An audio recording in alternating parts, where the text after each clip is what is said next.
राजस्थान की सरकार का दूसरा बजट, भजनलाल जी की सरकार का ये बजट समावेशी बजट है। इस बजट के अंदर जहां एक और राजस्थान की आधारभूत संरचनाओं को मजबूत करने का प्रावधान किया गया है, वहीं हर वर्ग को राजस्थान के अंदर उसकी क्षमता के अनुसार काम करने का अवसर मिले, इस प्रकार का वातावरण बनाया गया है। आज दुनिया जिससे चिंतित है, हमारा बिगड़ता पर्यावरण, हमारी धरती की कम होती उर्वरा शक्ति, केमिकल का उपयोग, प्लास्टिक का उपयोग, इन सबको समावेश करते हुए देश में पहली बार भजनलाल जी की सरकार ने ग्रीन बजट प्रस्तुत किया है। उसमें 27,000 करोड़ से ज्यादा का प्रावधान किया है। ये बजट किसान को समर्पित बजट है, किसानी को समर्पित बजट है और इस बजट में कृषक और कृषक कल्याण के लिए 1,10,000 करोड़ से ज्यादा का प्रावधान करना और कुल बजट का 12% से ज्यादा हिस्सा इस काम में लगाना और गत वर्ष के प्रावधान से 14% बढ़ोतरी करना ये सिद्ध कर रहा है कि किसान के कल्याण के लिए, चाहे प्रधानमंत्री किसान सम्मान निधि को बढ़ाने की बात हो, चाहे 35 लाख किसानों को 25,000 करोड़ रुपए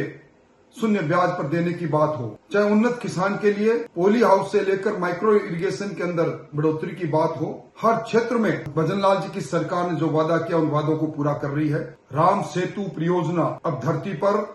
उतर नहीं रही, तेजी से चल रही है। ये 17 जिलों की जीवन रेखा की ये योजना भाग्य बदल देगी, क्योंकि इस बार भी इस योजना के अंदर लगभग 10,000 करोड़ का प्रावधान किया गया है। सबसे बड़ी बात है पूंजीगत व्यय, जिससे राजस्थान की आधारभूत संरचनाएं मजबूत होती है। उसमें 40% की बढ़ोतरी निश्चित तौर पर विकसित राजस्थान की आधारशिला को रखती है। राजस्थान की खुशहाली का प्रतीक राजस्थान की जीएसटी और उसमें 16% की बढ़ोतरी और उसका आंकलन भी 15वां वित्त आयोग की उस गणना के अनुसार हुआ है। मैं समझता हूं कि ये सब संकेत राजस्थान के उस इकोनॉमी की ओर जो $350 बिलियन की होगी, उस ओर बढ़ते कदम है। मुख्यमंत्री मुफ्त बिजली योजना के अंदर 150 यूनिट और वो भी प्रधानमंत्री सूर्य योजना के साथ जोड़कर टीएसपी क्षेत्र के अंदर बड़ा प्रावधान और राजस्थान में नौजवानों को, जहां 1.5 लाख नौजवानों को निजी क्षेत्र के अंदर और 1,25,000 नौजवानों को सरकारी क्षेत्र में नौकरी देने का प्रावधान, विश्वकर्मा युवा प्रोत्साहन योजना का बनाना और पहली बार लोक विश्वास अधिनियम, जनता को विश्वास कैसे हो, राजस्थान सुरक्षा नागरिक अधिनियम और अन्य इस प्रकार की योजनागत नीतियां बनाई है। और लखपति दीदी, सोलर दीदी, अनेकों प्रावधान, मिड डे मील के अंदर बच्चों को 5 दिन दूध और अन्य योजना का समावेश इस बात को सिद्ध कर रहा है कि अब राजस्थान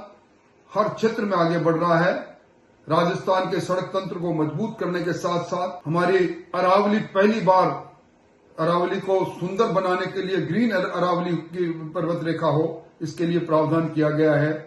ये राजस्थान में पहली बार रोजगार नीति का होना, ट्रेड पॉलिसी का बनना इस बात को सिद्ध कर रहा है कि अब नीतिगत निर्णयों के अनुसार राजस्थान लगातार आगे बढ़ेगा। मैं मुख्यमंत्री जी को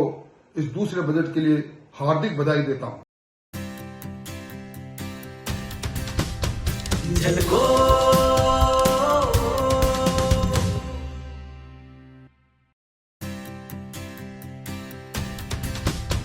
झलको